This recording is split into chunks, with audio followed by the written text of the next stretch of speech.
বন্ধুরা, সানডে ট্রাভেলসের নতুন একটা ভিডিওতে আপনাদের স্বাগতম। আজকে আমরা চলে আসছি সোনারগাঁয়ের পানামনগরে। এখানে আপনারা আসলে দেখতে পারবেন ঐতিহ্যবাহী সেই পানাম সিটি। তো আমাদের সাথেই থাকুন, আমরা আপনাদের এই পুরো পানাম সিটি ঘুরিয়ে দেখাবো। তো সবার সুস্বাস্থ্য কামনা করে শুরু করছে আজকের ভিডিও। সবাইকে অগ্রিম ধন্যবাদ। বন্ধুরা, পানামনগর আসতে হলে আপনারা ঢাকার গুলিস্তান থেকে কিংবা সাইনবোর্ড থেকে অথবা যাত্রাবাড়ি থেকে বাস পেয়ে যাবেন। তো গুলিস্তান থেকে স্বদেশ পরিবহন, আর যাত্রাবাড়ি থেকে অথবা সাইনবোর্ড থেকে অন্যান্য পরিবহন আসতে পারবেন। গুলিস্তান থেকে 65 টাকা ভাড়াতে আপনারা চলে আসতে পারবেন টিপরদি মোড়। এই টিপরদি মোড়ে চৈতি গ্রুপের একটা গার্মেন্টস আছে, এখানকার পাশে নেমে অথবা মোগরাপাড়া নেমে আপনারা অটো যোগে চলে আসতে পারবেন পানামনগর। এখান থেকে মোটামুটি পানামনগর আসতে আপনাদের মিনিট 15 সময় নেবে। অটোতে ফুল অটো রিজার্ভ করে 3 জন আসলে আপনাদের ভাড়া নেবে 50 টাকা। আপনারা এসে সরাসরি নামতে পারেন পানামনগরের গেটে। পানামনগর গেটে আসতে আপনাদের সময় লাগতে পারে সর্বোচ্চ 20 মিনিট। তো পানামনগরে আসলে আপনারা দেখতে পারবেন ঐতিহ্যবাহী সেই পুরাতন নগর সভ্যতা, যা ঈশা রাজধানী হিসেবে ছিল। তো পানামনগরের প্রবেশ ফি হচ্ছে 20 টাকা। এখানে আপনারা 20 টাকার টিকিট দিয়ে প্রবেশ করতে পারবেন। তো বন্ধুরা, আপনারা মাত্র 20 টাকার বিনিময়ে এখানে পানামনগরে প্রবেশ করতে পারবেন। পানামনগর রবিবার বন্ধ থাকে, আর সপ্তাহের অন্যান্য দিন সকাল 10টা থেকে 6টা পর্যন্ত খোলা থাকে গ্রীষ্মকালীন সময়ে, এপ্রিল সেপ্টেম্বর, এবং সকাল 9টা থেকে 5টা পর্যন্ত খোলা থাকে শীতকালীন সময়ে, অক্টোবর টু মার্চ। আর সোমবারের দিন এটা একটু লেটে খোলে। যদি গ্রীষ্মকালীন সময় হয় তখন 2টা থেকে 6টা খোলা থাকে সোমবার, আর শীতকালীন সময় হয়ে 1:30টা থেকে 5টা পর্যন্ত খোলা থাকে পানামনগর। তো আপনারা এখানে আসলে অবশ্যই সময়সূচির বিষয়টা মাথায় রেখেই আসবেন। তো বন্ধুরা, পানামনগরে আসলে আপনারা পুরাতন আমলের বাড়িঘরগুলো দেখতে পারবেন। এখানে যে সময় ঐতিহাসিক একটা নগর ছিল। পানামনগর নারায়ণগঞ্জ জেলার সোনারগাঁতে একটি ঐতিহ্যবাহী নগর। বড়নগর, খাসনগর, পানামনগর, প্রাচীন সোনারগাঁ, এই 3 নগরের মধ্যে পানাম ছিল সবচেয়ে আকর্ষণীয়। এখানে কয়েক শতাব্দী পুরানো অনেক ভবন রয়েছে। বাংলার 12 ভূঁইয়াদের ইতিহাসের সাথে সম্পর্কিত সোনারগাঁ 10 বর্গ কিলোমিটার এলাকা জুড়ে এই নগরী গড়ে ওঠে। সোনারগাঁ শিল্প জাদুঘর থেকে দিকে হাঁটা পথে পৌঁছানো যায় অর্ধচন্দ্রাকৃতির পানাম পুলে। যদিও পুলটা ধ্বংস হয়ে গেছে, পুলটির দৈর্ঘ্য ছিল 72 ফুট আর প্রস্থ ছিল 15 ফুট। মাঝখানটা ছিল উঁচু। এই পুল পেরিয়েই পানামনগর এবং নগরী চিরে চলে যাওয়া পানাম সড়ক ছিল। আর সড়কের দুপাশে সারি সারি আবাসিক একতলা ও দ্বিতলা বাড়িতে ভরপুর ছিল পানামনগর।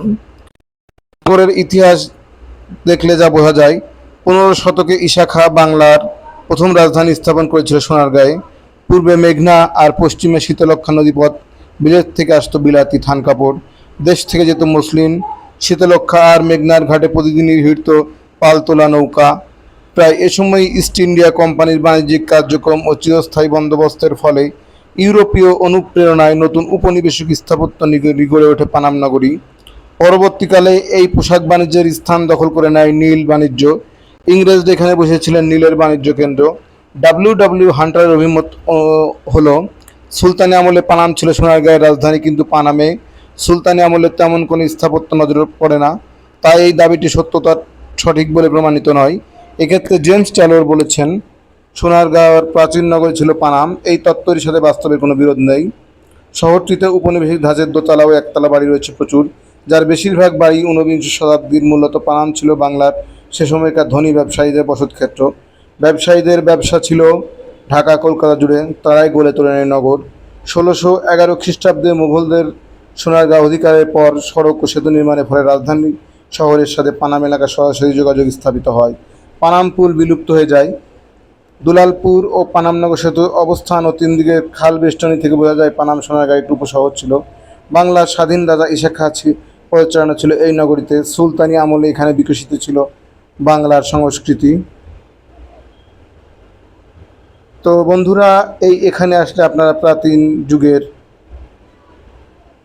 বিল্ডিং সমূহ দেখতে পারবেন। এই বিল্ডিং দেখে আপনারা সেই পুরাতন যুগে ফিরে যেতে যাবেন। পানামের টিকে থাকা বাড়িগুলোর মধ্যে 52টি বাড়ি উল্লেখযোগ্য। পানাম সড়কের উত্তর পাশে 31টি আর দক্ষিণ পাশে 21টি বাড়ি রয়েছে। বাড়িগুলোর অধিকাংশই আয়তাকার, উত্তর দক্ষিণে বিস্তৃত, উত্তরে একতলা থেকে 3 তলা। বাড়িগুলোর স্থাপত্যে উপনিবেশিত ছাড়াও মুঘল, গ্রিক এবং গান্ধার স্থাপত্য শৈলীর সাথে স্থানীয় কারিগরদের শিল্পকুশলতার অপূর্ব সংমিশ্রণ দেখা যায়। প্রতিটি বাড়ির ব্যবহার উপযোগিতা, কারুকাজ এবং রঙের ব্যবহার এবং নির্মাণ কৌশলের দিক থেকে উদ্ভাবনী কুশলতায় ভরপুর। ইটের সঙ্গে ব্যবহার করা হয়েছে ঢালাই, লোহার ব্র্যাকেট, ভেন্টিলেটর আর জানালার গ্রিল। মেঝেতে রয়েছে লাল, সাদা, কালো মোজাইকের কারুকাজ। প্রতিটি বাড়িতে খিলানো ছাদের মধ্যবর্তী স্থানে নীল ও সাদা দাগ দেখা যায়। পানাম নগরীর পরিকল্পনা ছিল নিখুঁত। নগরীর পানি প্রবাহ সরবরাহের জন্য দুপাশে 2টি খাল ও 5টি পুকুর রয়েছে। প্রতিটি বাড়িতে আছে কুয়া বা কূপ। নগরীতে জলাবদ্ধতা মুক্ত রাখতে করা হয়েছে খালের দিকটা ঢালু। নগরীর ভেতরে আবাসিক ভবন ছাড়াও রয়েছে মসজিদ, মন্দির, গির্জা, মঠ, গোসলখানা, নাটঘর, পান্থশালা, চিত্রশালা, খাজানজিখানা, দরবার কক্ষ, গুপ্তপথ, বিচারালয়, পুরাতন জাদুঘর। এছাড়া আছে 400 বছরের পুরানো টাকশাল বাড়ি। সোনারগাঁ লোকশিল্প জাদুঘর থেকে পশ্চিমে রয়েছে গোয়ালদি হোসেন শাহী মসজিদ। তো বন্ধুরা, আপনারা পানাম নগরে আসলে নিজের মতো করে খুব সুন্দরভাবে ঘুরতে পারবেন। তো সবাইকে এই পানাম নগরে স্বাগতম।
বন্ধুরা, আজকে এ পর্যন্তই। যদি আমাদের ভিডিওটা আপনাদের ভালো লেগে থাকে তাহলে অবশ্যই আমাদের চ্যানেলটাকে সাবস্ক্রাইব করবেন এবং পাশে থাকা বেল বাটনটা চেপে দেবেন।